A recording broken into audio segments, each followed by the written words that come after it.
Hello. The book is called I Can See Clearly Now. It's by Dr. Wayne Dyer.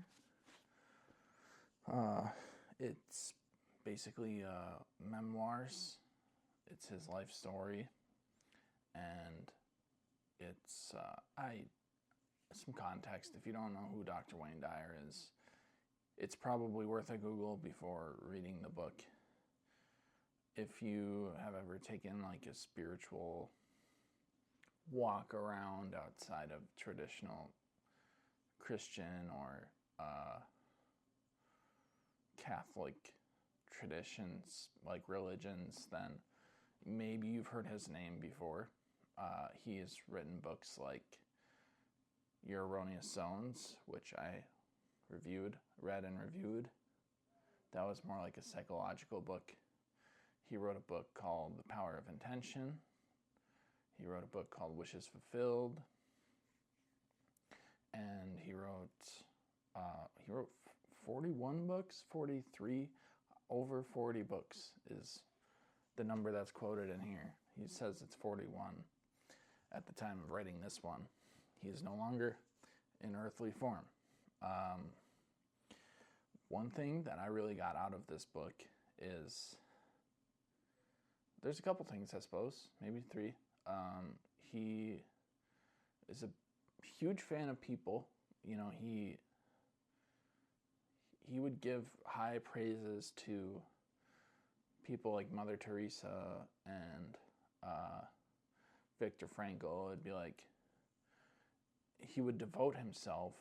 If he met Viktor Frankl and then he reread his book, as maybe most people would do if they met somebody that wrote a huge book like that. They would go back and reread it if they had read it. And he speaks super highly of them. He devotes himself to their work for a period of time after meeting them, usually, and he's a huge fan of spiritual teachers and people he's met over the years. You know, he started as psychology type writing, and then he moved into spiritual type writing, which the book talks about. He's like, I really became a spiritual voice over the course of my life. I didn't see that happening, basically, but as the title suggests, I can see clearly now.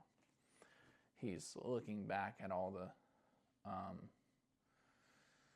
the ways that his life unfolded.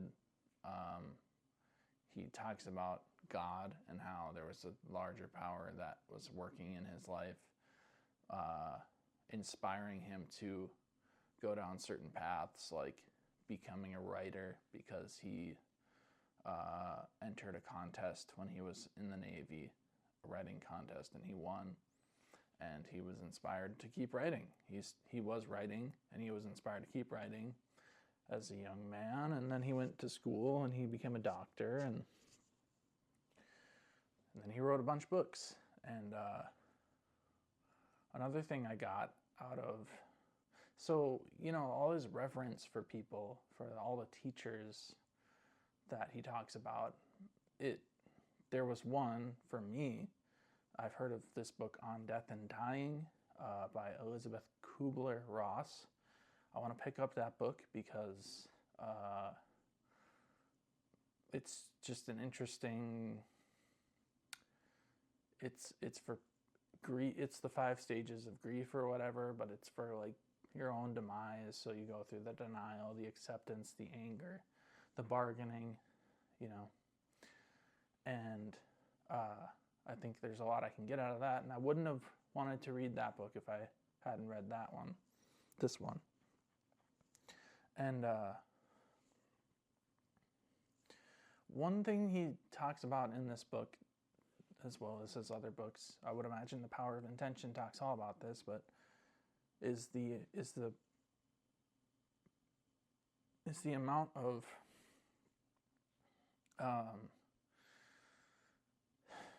creative power that comes by holding something in your mind as like an intention, this will be. I am this, and it carries forward into your reality. He talks about being God realized because he's a huge fan of the self-actualization pyramid, made famous by Abraham Maslow, and he talks about becoming a God-realized person, where he's like, I'm not only Wayne, I am God.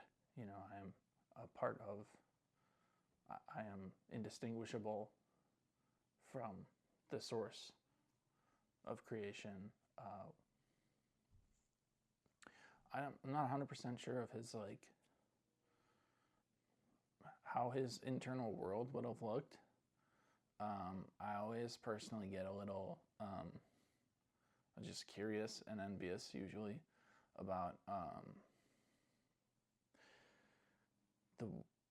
the thought processes people inhibit or they possess, and that they habitually think, because it drives their actions, and people's actions are impressive sometimes. Anyway, the book is I Can See Clearly Now. So it's written like, you know,